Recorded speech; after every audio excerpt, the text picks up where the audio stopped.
Hello everyone and welcome to the Battle of White Plains custom multiplayer game, part number 6, the finale.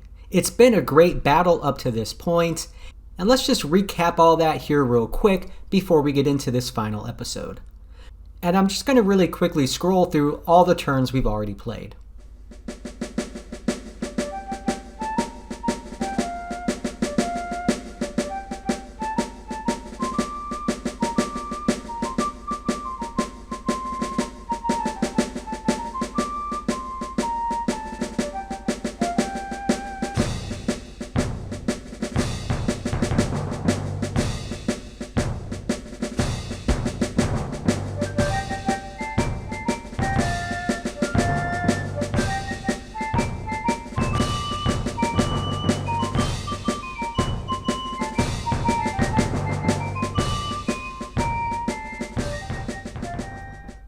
And that brings us up to turn number 22, which is where we left off in the last episode. It is now time for the command meetings for each side. This will be the final command meetings they have during this battle, so they better make them count. Starting first with the Confederates, Jackson began the meeting by saying that Stark's attack turned the enemy left flank very nicely, but they are just falling back and they will not fight.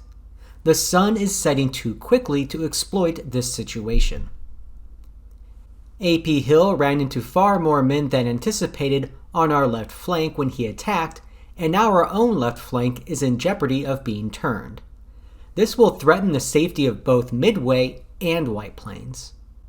A.P. Hill then spoke up to say that, "About all I can do at this point is to try and hold them off as long as possible. My men are suffering the effects of higher fatigue, and my men are routing.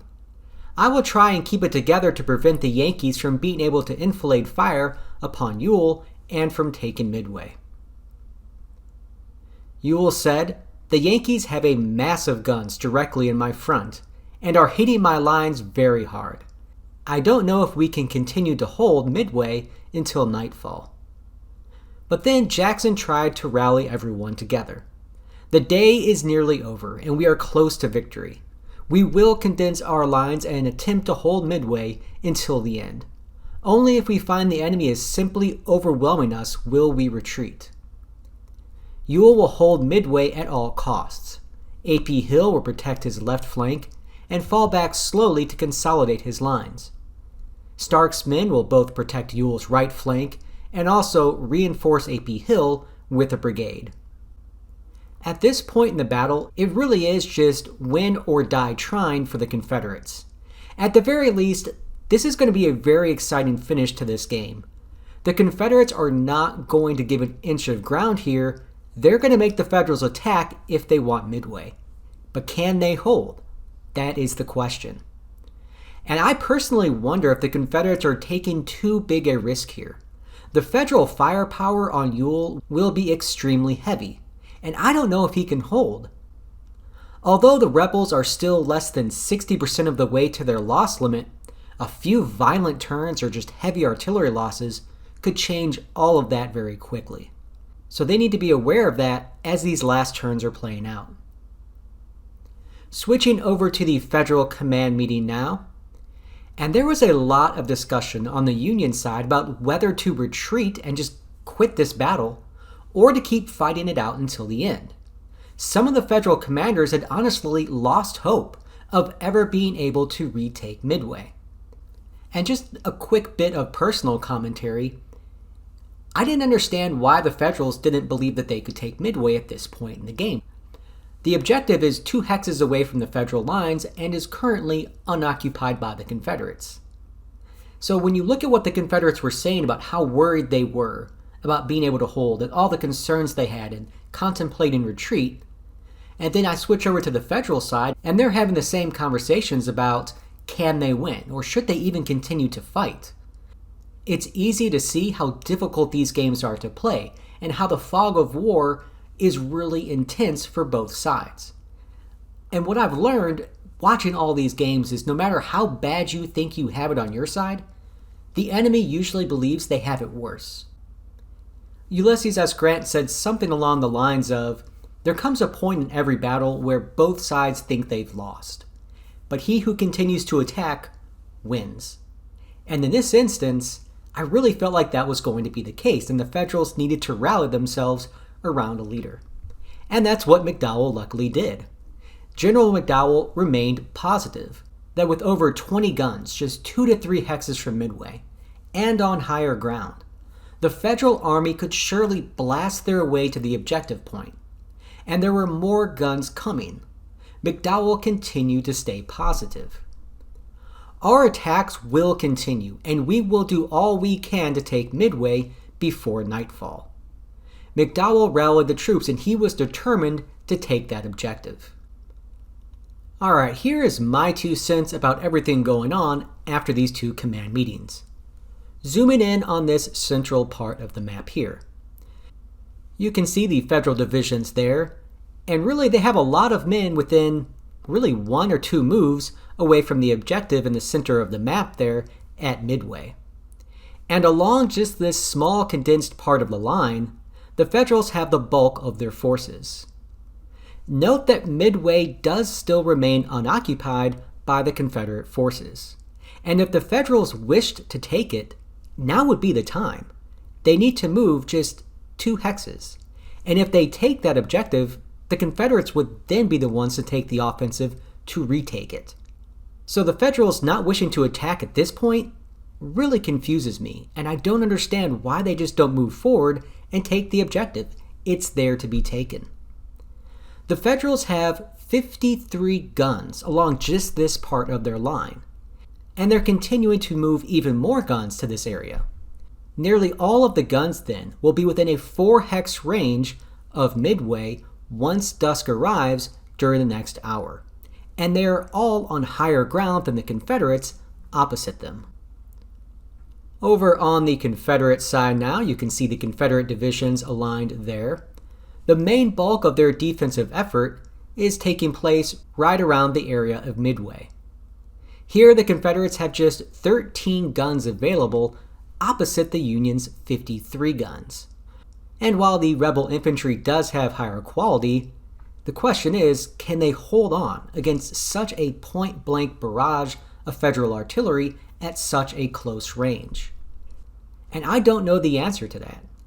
Good quality is always nice to have, but the Federals face a qualitatively superior army in nearly every battle. So this should be nothing unusual to them, and for the Confederates, being blasted by superior Federal artillery, that's something Confederate players deal with in every single battle. So really both sides know the strength and weaknesses that they have going into this final showdown. The Confederates just suffered a large number of routs during their last turn, and they are really struggling to hold on to their lines against the numerous Federal attacks against A.P. Hill's division. And I think it's going to be very hard for the Confederates to hold on if attacked heavily by the Federals before nightfall. At this point, I feel only a lack of aggression by the Federals could save the day for Jackson's men. And when I say a lack of aggression, I think back to the Union command meeting that they just had. They weren't all that enthusiastic about this attack. McDowell was the main one trying to push his leaders forward to attack this objective aggressively. Has he been able to light enough of a fire underneath his leaders to get them to push for that final objective point? Well, we're going to find out right now. So let's resume this battle and see what happens. Here is the way the battlefield looked at the end of the previous turn, turn number 22. We're going to rotate now to turn 23. This is the first turn after the command meetings. As expected, the Federal artillery barrage is again taking a heavy toll on the Confederate units around Midway. But there was no frontal infantry attack against the Confederates at that point, so they have continued to hold the objective of Midway. King is sending every gun he has to Midway to support the attack of Reynolds. He did this without orders, and it is a very bold and brilliant move by King. This will give the Federals over 70 guns within just a few hexes of Midway within another 2 turns. Despite knowing they will take heavy losses underneath the Federal guns, the rebels have occupied Midway itself and are now hoping to hold it until the battle ends. If they can do so, it will be a rebel victory. Up until this turn, that objective hex was empty, as I noted before, but now it's occupied. Something else I want to talk about here real quick is that the Federals have left good men out of this battle who are sorely needed elsewhere. And what I'm talking about are these units here guarding Brooks Corner.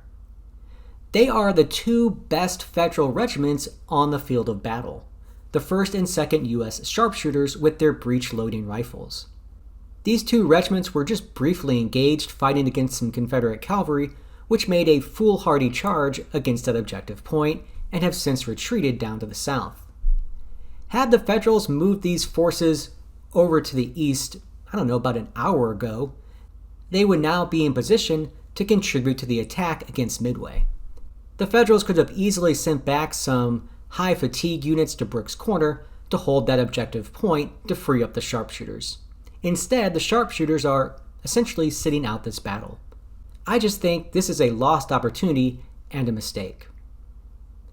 Alright, moving forward now to turn number 24. And there has been no real change in the action as neither side is willing to back down around Midway. Zooming in here on the central part of the map, the Confederates here have 21 guns now defending Midway. Some of Jackson's guns have joined Ewell's, and they are trying to increase the number of guns up against the Federals. And it's important that they do that because for the Federals, they now have 70 guns unlimbered and firing on the Midway area. At the end of this turn, within the objective hex of Midway, the Confederates only had these forces. This equals about 3XX men if you're looking at it with a fog of war. So the lowest possible number that could be here is 303, and the number could be as high as 597. But the average would be, if you assume each one has 150, 450 men. In truth, there are actually 454 men there once you take off the fog of war. The Federals could have easily brought 900 plus men and a leader into a melee against Midway. Had they done that, the odds of a successful melee with these numbers would have been about 75%. So here is another missed opportunity for the Federals to attack Midway and gain that objective. The Federals are simply being too cautious right now. With just a few turns left in the game, they need to attack before the rebels realize how vulnerable they are and perhaps attack the Federals themselves to put a buffer between the Federals and the objective of Midway. The Federals here are just playing with fire, and they're going to get burned if they aren't careful. But with 70 guns about to fully unload on Midway, they might just be hoping the rebels fall back rather than be slaughtered at such close range. They might even push the Confederates over their point loss limit. So both of those things are still in play. But still, you gotta be more aggressive at this point in the game. Alright, zooming back out now to the overhead map, let's go ahead and move to turn number 25, 6:40 p.m. in the game. More fighting continues at close range, and it has caused the rout of 7 Confederate regiments as the rebel line is just staggering under the weight of the heavy Union artillery bombardment all around Midway. I really don't know how much longer the Confederates can continue to take such punishment. But still, here at Midway, the Confederates have reinforced this hex. They now have these units within the Midway hex. And again, the Federals opted not to attack this turn either. Had they brought a full stack of 950 or more men and a leader, they would have had about a 45 to 55% chance of success in a melee against this hex. Now the odds aren't as good as they were last turn, and if you go back 3 or 4 turns, the hex was not even occupied. So you can just see the opportunities for the Federals are slipping away. Alright, moving now to turn number 26, and this was a very important turn in the game.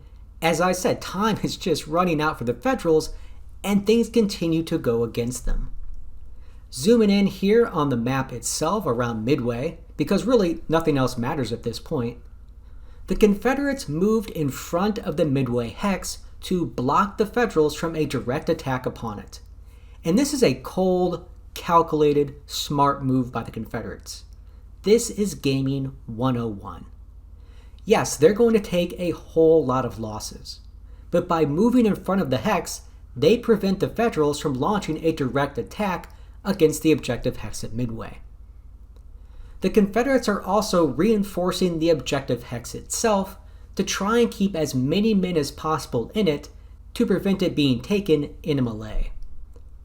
The Midway hex now has 618 men. If the Federals still brought 950 men and a leader, they'd have about a 45% chance of a successful melee. But first, they just have to reach that hex, which at the moment is blocked. The Federals, during their turn, had to move more aggressively to push back the rebels and get right up against the Midway hex. Unfortunately, the Federals simply did not move aggressively again, and they failed to launch a single melee assault on the rebels around Midway. Really, it's actually inexcusable. You have to be more aggressive with just a few turns left. Had they meleeed, they could have easily pushed back the Confederates.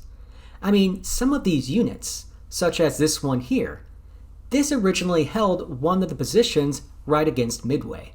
They were routed in the subsequent turn, but you can see they have 121 men and they have high fatigue. They would have easily been pushed back.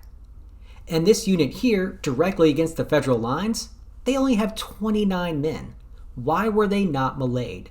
The Federals could have gained 125 yards towards the objective at Midway, yet they didn't do it. To me, it just doesn't make any sense. Again, one more time, just to the south of that point, the Confederates have 116 men in this hex. Why were they not meleeed? This lack of aggression by the Federals is going to come back to bite them. With just 2 turns left, the Federals must attack heavily in order just to reach Midway now. If they are lucky, they will get one chance, but one chance only to take the objective hex. They need to move aggressively. Alright, zooming back out now to the overhead map. Really, all other action on the entire battlefield now is immaterial. Only Midway matters. Can the Federals take that objective? Moving to turn number 27, and I'm actually going to break it down now. This is just the Confederate part of the turn. The Confederates move first. So let's zoom in here and see what the Confederates did with their part of turn number 27. And because the Federals failed to take the buffer hexes in front of Midway, the Confederates have strongly reinforced those hexes during their turn. Each hex in front of Midway now contains 500 plus men. That is a very smart move. For the Federals to have any chance now, with only 2 turns left, they need to attack no matter the odds against them. They must push the Confederates back to get within striking distance of Midway. Alright, zooming back out now, we're going to check out the Federal turn. Alright, there it is, and the Federals, we're going to zoom in here to see what they did. The Federals luckily are not going quietly into the night. They have finally attacked, and they desperately needed to because time, it's running out, and it's running out fast. The Federals have counterattacked and have taken 2 of the 3 hexes adjacent to Midway itself, which will allow them, at the very least, to be able to attack the Midway objective in the final turn of this game. And we're going to zoom back out now because we are at the final turn of this battle. And it all comes down to this. This is a great game. This is what you want. You want any battle you fight in to come down to the very last turn. And that's what we've achieved here. So here are the possible outcomes for this final turn. If the Federals do not take Midway, they will lose the battle. If the Federals do take Midway, they will at least gain a draw in this battle. If the Federals can cause a 460-point loss on the rebels, they will win the battle militarily by pushing the Confederates across their loss limit. Now, the Federals inflicted 440-point losses on the Confederates last turn. So if they repeat what they did last turn, and maybe just destroy one artillery piece, they will win this battle. That's how close it is. For the Confederates, if they do not hold Midway, they will only achieve a draw in this battle. But if they do hold Midway, they will win this battle. And as I mentioned before, if the rebels are pushed across their point limit, they will lose the battle. So really, anything can happen here in this final turn, so let's get to it right now. Starting with the Confederate part of the final turn. The Confederates suffered massive routes away from Midway as a result of the Federal attack to push back the Confederate buffers in front of Midway itself. But enough units were left nearby to fill the gaps in the lines and to reinforce Midway for one last turn. If this battle continued past this turn, I really don't know how much longer the Confederates could hold around Midway. They are really fighting tooth and nail to hold that objective. There will be 993 men holding the objective of Midway itself during this final turn. They have 2 leaders in the hex just in case one gets killed, the other will remain, which would give them a 10% bonus in any melee. And they've also filled the hex with all of the high quality troops that they have left in the area. Again, they're trying to use every single modifier they can to increase their strength within this hex, because they know all the Federal guns are going to be concentrating on this hex. Alright, let's get to the final Federal move. There you go. The Federals did attack Midway, but the Confederates held. Seymour's brigade of Reynolds' division launched the final assault on Midway after a massive Federal artillery bombardment, but they were narrowly repulsed. Strong Federal attacks and a bloody artillery barrage could simply not do enough damage to the Confederates before the sun went down in this battle and time expired. The Confederates, they were able to hold Midway. They were pushed right up against their point loss limit, but they did manage to stay under it. And because of that, it is a Confederate victory. Stonewall Jackson's corps did manage to hold Midway, which gives them the strategic victory in this battle. This was an incredible fight to watch from above. Everything came down to this final move. It's been so much fun to watch. And I want to keep it going, but you know what? This video has already gone a little bit long, so I'm going to hit the pause button here, and I'm going to pick things back up in the next video. So for right now, thank you guys for watching. Go grab a drink, take a bathroom break, whatever you got to do. But be sure to be back here for the battle summary video for a final look at all the casualties and really a good examination of just how close this battle really was. Because when you look at it and when you begin to dissect the numbers, you realize that had 1 or 2 things gone differently, the result would have been the opposite. That's how close this battle was. And I'm looking forward to this summary video, and I hope you guys check it out. Alright, until next time everyone, thanks for watching. Be sure to put a comment down below if you've enjoyed all this, and I really hope you find the time to check out the battle summary video. Until then, just keep gaming.